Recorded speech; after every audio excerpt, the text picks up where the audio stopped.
Greetings, people of the internet. This is Scott with CircWorks, and this is Pro vs. Con, Pro Tips for Conventions. So if you are interested in exhibiting at a comic convention, an anime con, or any kind of pop culture type event, I'm here to share with you a few of the things that I've learned along the way. I just got back from Phoenix Comicon, gave myself about a day to rest, but I'm back at it, and I want to share with you a little mini review of the show. But before I get to that, I had a request on one of my earlier videos. Somebody wanted me to kind of show behind the scenes, like a sped up video of me erecting my CircWorks booth. So I actually did that. I filmed it and sped it up to about, what was it, like 32 times or something like that. So super fast. So I'm going to show that to you now. If you don't have any interest in watching that section, you can fast forward through that and it'll go even faster than it already is. So check that out right now.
So there you go. That's the process in super fast speed of me building my booth. That that actually went fairly smoothly. If you're watching the video and pay close attention, you notice that I changed clothes in between there. I had to break that setup in between 2 different days, and that was mostly due to some issues with the actual load-in, which is the first thing I'm going to talk about, which I'm not going to lie, it was kind of a bit of a fiasco. I haven't had this experience before at Phoenix Comicon, they're growing quite a bit. Right now they're at capacity, so there's a lot more vendors, which means there's a lot more people trying to load in. And I think they were trying out some new techniques and things. In the past, I loaded in, the con starts on usually on a Thursday. There's a preview night. This time it started a little earlier than before and ran a little longer, which was good for sales and things like that, which I'll kind of get to later on in this little little review.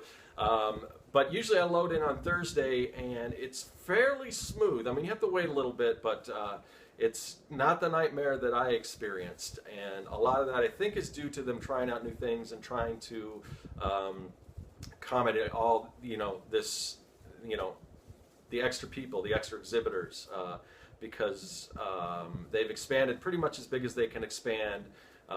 Anyone that is looking to exhibit at the show right now, you're going to be on a waiting list and everything. So what they did now is I think they opened it up to Wednesday. Oh, you could load in on Wednesday. Now, they may have done this before. I've never loaded in on a Wednesday, so if they have, I don't know what people's experience were loading in on Wednesday.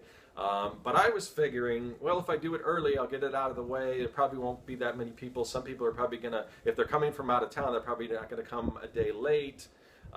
So, I mean, they probably are going to come in a day late, so that leaves an extra day for me to get things set up. And I got there, and I'm waiting in line. We're waiting for like 45 minutes, and it's like, and this is to get a dock pass. So you pull in, you get you wait to get in the garage, you get your dock pass, and then they move you, and you load in and load out. Waiting there for like 45 minutes before somebody comes along and says, yeah, it's going to be another couple hours. So I'm like, that's not good. They said, but they did give us an option. They said, well, if you can, if it's possible, we will let you load in through the front doors if you want to bring in everything in, on a hand cart or whatever. So I'm thinking to myself, do I want to wait? Is it a bigger hassle? Because first you have to find a parking space somewhere. They did give us like $5 parking, which is pretty good at the ballpark, which is close to the convention center, but it's still a bit of a hike. So I found that parking garage, parked. I loaded everything I had pretty much on one hand cart. Most everything I had. There were a few things that I was still going to bring in on Thursday, but for the most part, everything on a hand cart. And this thing was stacked. I mean, and I am pushing this thing down the street. It was probably a good 3, 4, maybe 5 blocks. And if you've ever been to Arizona in the summertime, it's pretty hot. Like, we're talking 110 degrees. So that was not the most comfortable thing. So I'm cursing myself the whole time, pushing it along and making sure that this thing I have set up, this monstrosity, isn't going to fall over. Finally get to the front doors, and I'm about to push it in, open the double doors, and lo and behold, there's like a big separating bar in between the double doors. So my stuff was too wide to get in. Now, I found out later that you can actually remove that. Somebody can remove that bar. There wasn't anyone there to do that or qualified to do that. But anyway, so I had to break everything down right there and gradually bring everything inside and build all my stuff so it's taller and thinner. And hopefully fit in an elevator, a regular size elevator, to get up to the floor. By the time I did all this, got up there, got into the convention hall, and I'm like, I think that was a mistake. I think I probably should have just waited. But then after talking to people, I found out that some of them are still out there waiting. So, maybe I made the right decision. But that's not for everyone. Not everyone can break everything down. I try to make everything as compact as possible. So I can do that if necessary. Not easy to do, but made it work. So still ended up taking me probably a good couple hours. So that pushed everything back as far as the booth build and everything. So I had to go into another day with that. So I would say, as far as the load in, I'd have to give a minus to Phoenix Comicon for that. Now, I've exhibited there, 3 years now, and the one thing about Phoenix is they are very willing to try to make amends and make things right. So I'm sure they're already figuring out ways to make this thing go smoother next year. They also, we had till 8 o'clock to set up that night on Wednesday. They extended it to 10 o'clock because everyone was running behind, which is cool. So they are very willing to, change things and make things work, and that's been their MO from the beginning. So hopefully next year things will go a little smoother. And again, maybe that's the way it always is. I don't know. I've never loaded in, and I didn't really talk to anyone that actually loaded in on Thursday, so maybe that's the thing to do. It just makes me nervous. I like to give myself more time just in case something goes wrong. But anyway, so that was the load-in process. Okay, so the next thing I'm going to talk about is my placement on the floor. So last year I've done this show 3 years. First year I did Artist Alley table, then I moved to a booth. The booth last year was kind of in a weird position where it was sort of close, kind of on the outskirts, closer to the Artist Alley table. And I don't know if it wasn't bad, but it just, I wasn't real happy with it. So I asked if I could be moved closer to the entrance. And they accommodated me this year, so that was cool. I was happy with my placement. It was right near one of the entrances, facing away from the entrance, but still kind of right there when people are coming by. I don't know if there's really, if it's better to be facing an entrance or if it matters, because people take different routes when they go. Some people come in different entrances and come back this way, so I'm not really sure that matters so much, but for me that was pretty good placement. A lot of visibility, had a lot of people coming by. I didn't really have to, there weren't really any too many lulls where I was just sitting there doing nothing. I was constantly talking to people. Not all that translates into sales, obviously, but there's definitely interest there in people seeing me and getting familiar with the brand that I'm trying to build and everything. So that is pretty cool. Now, what's next? So one of the things I noticed, so anyway, placement, and these are all things, a lot of these things are just specific to me, my experience. Other con goers or exhibitors' experiences are going to vary. But for me, that worked out, so I'll give Phoenix Comicon a plus on that. One thing I noticed that was different this time around was the con runners, the people that come to your booth and ask if you need help with anything or whatever. They seem just suspiciously absent the whole con, at least for me. I didn't have one person come to my table from the con asking if I needed anything or whatever. So that was a little weird. It wasn't that big of a problem because I did get, when I originally went, I had a question. I talked to the people at the information booth or the exhibitor's booth or whatever, and they gave me the number of the con organizer, her direct cell phone number. So I did have a question. One of the mistakes that I did was the way my booth is configured, I need two 6-foot tables because I've got two 6-foot tables, and then it's kind of like a conveyor belt setup, which you kind of saw from that beginning. But in order to do that, I need two 6-foot tables, and then I've got a little centerpiece that kind of curves. 8 feet won't work. And they give you an 8-foot table, and so I forgot. The first year I did that, wasn't a problem. They swapped them out, 6 foot for 8 foot. So I asked if it was too late to do that. I got a response real quick via cell phone, via text, and they said that they could do it, but there was an extra charge for that. The year before there wasn't. I don't know if that has to do with me letting them know early, or if just they're charging for some, just to come and take it away. So I said I'll figure something out. So what I did was, and I saw somebody else do this, I just put the 8-foot table out. Evidently anything you put out on the floor at the end, people will come by and pick it up, whether it's a trash can or something, or chairs that you don't need or whatever. So I just set the 8-foot table out, got another 6-foot table, brought it in, no big deal. So, but that was good. Even though there wasn't anyone coming by my booth to ask if I needed anything. I mean, this goes back, and again, there's more people there, so, and I don't think they're going to provide water to everyone, but in previous years that was something that they did. Do you need any water? Do you need anything like that?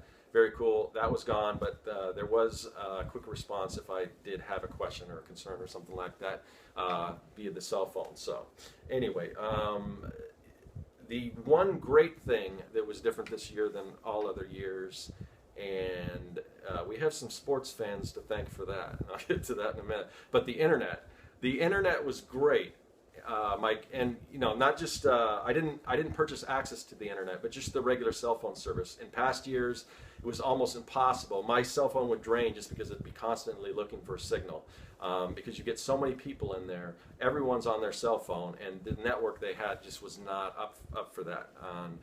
Trying to run a credit card. very difficult in previous years. I mean, you got people standing on chairs holding up their cell phones like this trying to get a signal. But last year the Super Bowl was in Phoenix, so 75,000 geeks, they could care less about upgrading your cell phone, but you don't want to piss off any any sports fans. So with that, the Super Bowl came in town. They upgraded their whole system. So now we've got great internet. So thank you, sports fans. But yeah, it was great. It was instantaneous. I ran a credit card, went right through, no problem at all. So that is definitely a plus from last year, and a much needed one because it was not good before. So on to attendance. Attendance was great this year. It's their biggest year yet. Like I said, they're capped out. They sold all tickets. So they were all sold out, even for attendees.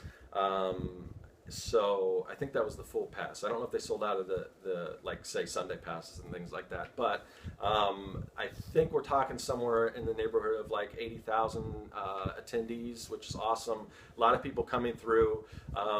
And again, that doesn't always translate to sales because you've also got more vendors vying for everyone's dollars and everything. But I did pretty well, and I'll get to kind of how the show went for me, monetarily and everything in a minute. But pretty good, definitely a good attendance.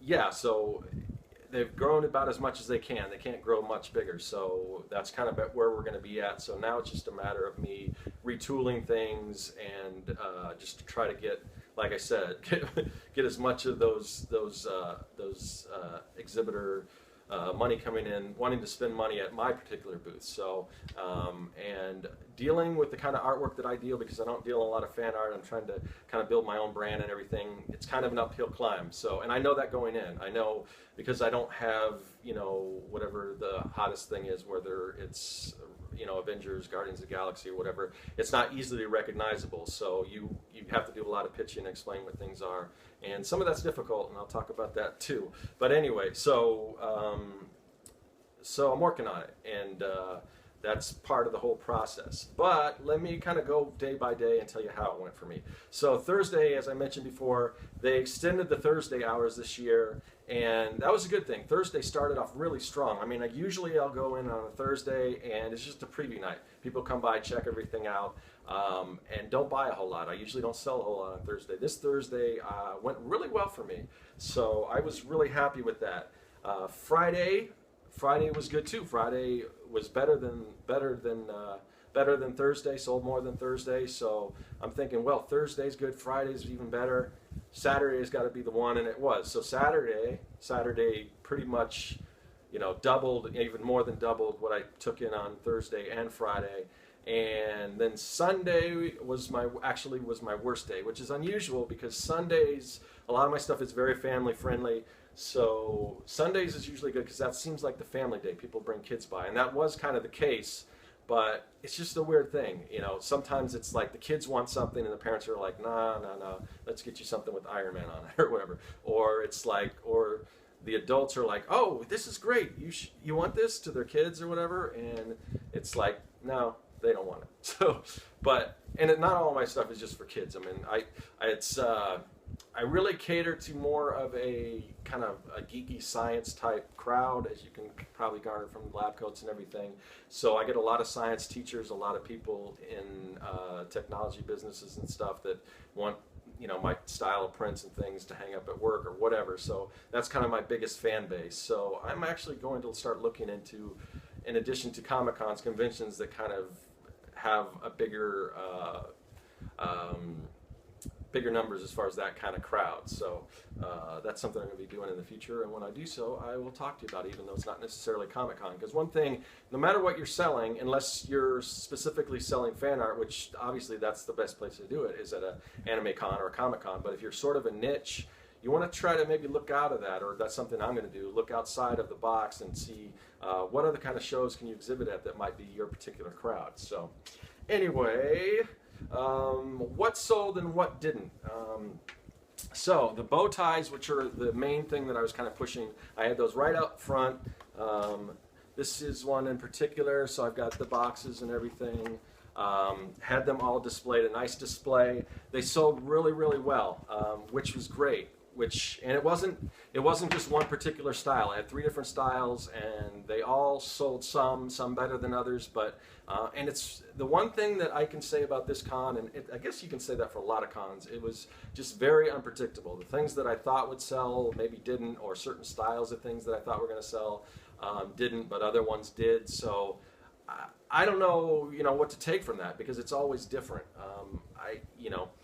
The best I can do is just figure out, you can look back at the previous years, but I had things that didn't sell at all previous years and sold crazy this year, and vice versa. So I don't know how you figure that out. There's really no rhyme or reason, and it's not like the crowd shifted. It's not a different show. This is the same exact show. So anyway, but the bow ties went great for me. I sold out of a few of them, and even there were ones that didn't sell as much, but one in particular, let's see, so this, which one is it? This double helix one, and like I say, a lot of my fan base, they're, more into science and things. That one didn't sell as much as the others, but it had the most responses. The most people commenting, oh, I love that, I love that. So you got to take that into a factor, because even though maybe they didn't sell that time, that people like it, and you definitely want to think about that when you bring them back to other shows, because like I said, you never know, but you can kind of gauge some people's response to things like that. Like always, this is a comic convention, so comic books sold really well. My comic Young and the Dead really sold, and it's one of the problems that I'm finding with a lot of what I'm selling is that I have to, and I've talked about this before, but I have to do a pitch for pretty much everything. It's except for the prints. A lot of people can, if you've got prints, you look up at the print, you say, that's cool, I want that. And that's usually what they do with the print. I don't have to explain what all the prints are. With the comics, I have to explain what it's about and everything. So, so I do that and a lot. And also the same thing with these. So these are another thing that sold real well for me. And this is one of those things that hardly sold last year when I premiered them. Hardly sold at all. But this year they went really well. But it wasn't without me explaining what they are and kind of pitching it. And I went through these pitches about, I can't even say how many times. And again, it doesn't work for everyone, but every once in a while it does, and then they buy one of the whole thing. But I have these little, they're kind of like Mad Scientist starter kits. This is the product, you can't really see it, but this is a little space slug, and each one comes with a mini collector movie print. This is another one. This is the growing brain, and inside here you can grow brains. They're little brains that grow with water. Attack of the 50-foot brain. And then the third one, this is the biggest seller out of the 3. But they all sold pretty well. This is the glob, and it's just basically like slime, and it comes with a little mini movie poster. Now, it's a weird thing because you always have to explain, this comes with this, it's a package deal, and no matter how you display it or whatever, the point doesn't always come across. I can make it as clear as day, but people don't pick up on it. And it's not because people are stupid or whatever, because I noticed that at other booths it's the same thing. Somebody would be talking to me about a particular print, and I'll be almost staring right at it, and I don't see exactly what they're talking about because they're familiar with it. I'm not. There's so much for me to look at these other places, and the same with my booth, that it's hard to take it all in at once. So you really have to explain, this goes to this and that goes to that, which it can work in this case. Like these things, they sold pretty well for me, but I had to really go into what they were and how they worked and everything. Whereas the best products are one that I think you can just look and say, I like that, I want that. So anyway, the other thing that takes some explaining are my mix and match monster cards. These are a set. I've got 3 different series. I've got classic monsters like Frankenstein, Dracula. I've got the Robots of Oz, which is like the Wizard of Oz characters as robots, and then my newest set, which is the Greek gods and goddesses. So these come in packs and everything, and you have to explain what the different packs are and everything, how they work, that it's a game, you can do this. But what I do is I keep the cards spread out on the table. Kids come by and start playing with them, and that gives me an opportunity to try to tell them what it's about and everything. So those sold pretty well. Now, what didn't sell so well? Prints. And this is unusual because usually prints sell pretty good, and this is something I'm definitely going to need to work on. But one print in particular I had, and this one really caught me by surprise because when I premiered this on the internet, on social networks, I got a lot of positive response for it, and that's this 3D print. It comes with like 3D glasses and everything, and I had this displayed with a sign that says, try it, and this is what I'm talking about. I try to make it as clear as possible. Try it, it's in 3D. And then one of the problems I had was when designing this print on the computer, it looked great. I put my glasses on, perfect. Now when I printed it out, the original print was a little dark, so I went back and I had, you know, again, I'm gauging the response from social media on this print, how successful I thought this was going to be just by all the positive feedback. So I had a few more of these prints done than I usually would. And rather than just tossing these, because the print came out a little darker. The 3Ds were still pretty good, but it's so dark that sometimes you're seeing those double images still, even though some stuff pops out.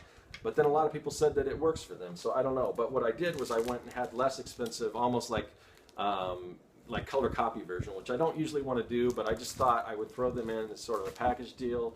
Probably not the best thing to do. I probably should have just either waited and got the printing right or whatever, because I had the sign, you know, this sign here, it's like two 3D prints in one, standard print mounted on heavy 100-pound Bristol, then plus a 50-year archival satin finish print, and it's just too much for people. They don't understand all that jargon. So I think what I'm going to do in the future is I think I'm going to take all the prints that I have, that I already had, and until I get this perfect so it works exactly the way I want it, I am going to give these, I'm probably going to sell these large prints for $5, which will probably just make my money back on these, not a whole lot extra.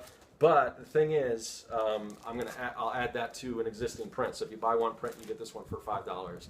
And that's really what I should have done the whole time. I've talked to people. I didn't really have the signs up. I'll tell people there's discounts for, you know, for multiples and things like that. But it's really something I need to get on the sign, because I think a lot of people are selling prints cheaper than me. I mean, I try to concentrate on the quality.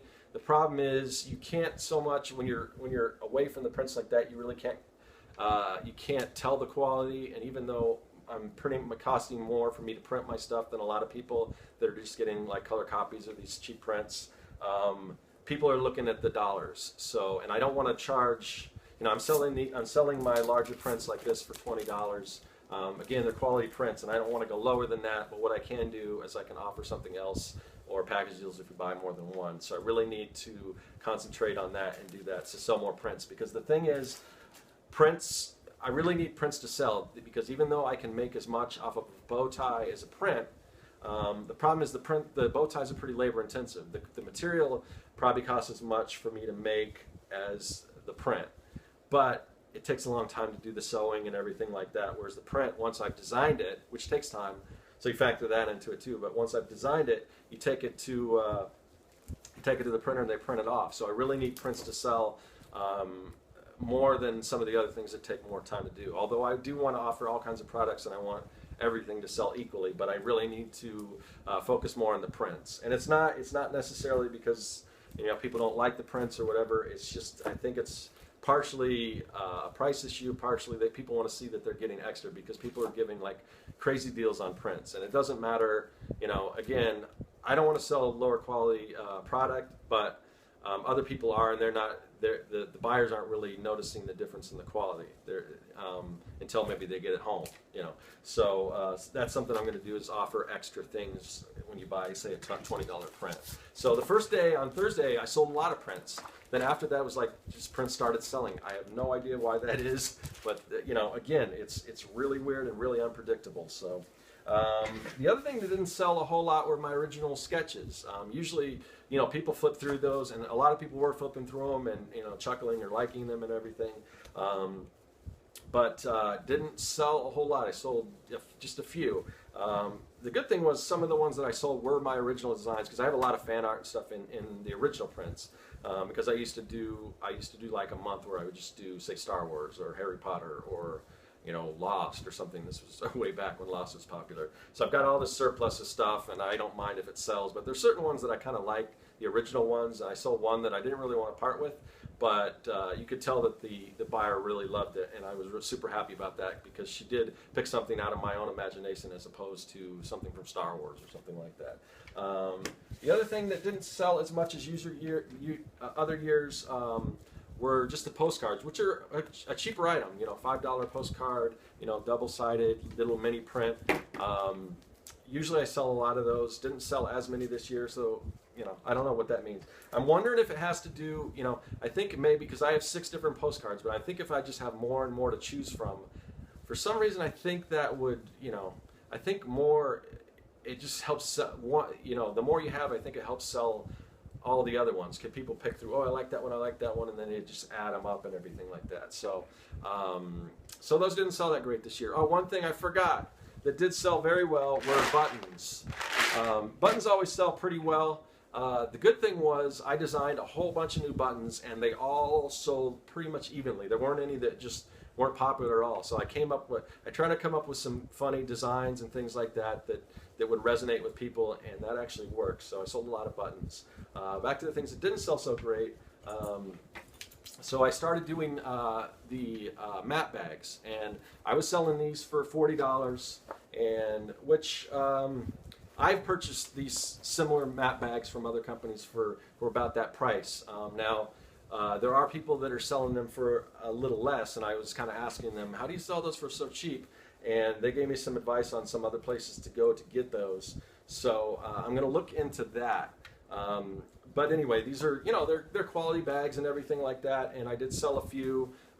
Actually, I sold one to a return buyer who's actually is a rocket scientist, so this is my Rocket Surgery Institute bag, and she was thrilled with that. So so I just need to do some work on these here, and I only printed up like 4 of them. I actually have another one sold, so I only have 2 left, so that's good. But I just wasn't sure what to make of these, if these were going to sell like crazy or not. People love the design, people comment a lot, but I don't know. I don't think $40 is a lot to pay for something like this, but when people are selling other ones for a little bit less, sometimes that's a problem. And you don't want to get in a bidding war with people, but if I can get the cheaper with it, and that goes with anything, all the prints. One of the things that I'm going to try to do is find the same quality prints or whatever I'm selling, and just shop around and really see what the best deal I can get, and hopefully either pass that savings on to the customer. Now, I don't want to really drop prices, like I said. But if I can find prints cheaper, then I can offer more as add-ons and things like that. So anyway, that's some things that I'm working on for the next con, and that's kind of how it went as a day by day. So in wrapping up, would I recommend this show? Am I going to do it again? Yes, I definitely would recommend Phoenix Comic-Con. Like I said, there is a waiting list, so if you're not on that now, you do want to exhibit. You definitely want to do so. If you're doing like fan art and things, Artist Alley tables are still fairly inexpensive. I think you could probably do well like that. If you're doing what I'm doing, it's still a bit of an uphill climb, but I'm getting out in front of people. I'm building an audience. I'm building a brand, and I'm starting to see those return people that come back. What else do you have that's new? I got this. I love it. I've got it hanging up. All that type of thing. So, even though I'm not doing like gangbuster sales, I am making more than enough to pay for the booth. I'm making a little extra, and I'm investing in the company and everything like that. So that's, at this point, that's kind of, I don't know if that's the best I can hope for, but I'm definitely on the right track. So I would say definitely Phoenix Comic-Con. I definitely would give the show in general like a 4 out of 5. For me specifically, I would say this last show is probably about a 3 out of 5, and a lot of that isn't on Phoenix Comic-Con. That's things that I need to do, things that I need to improve on, things that I saw that weren't working that I'm going to change up. But it's going to be kind of an uphill climb, because now that they're at capacity, now that there's a waiting list for people to get in, they're raising their rates by about $250 for a booth, which takes a big chunk out of what you're earning. So I had considered maybe trying to go back to an Artist Alley table or 2 Artist Alley tables, but there's a waiting list for that, especially if you want to get 2 side by side. That might be a problem. So I think what I'm going to do is I am going to just stick with it. And just try to improve on what I'm doing, so it won't be hard for me to make up that little extra money that it's costing me for the booths.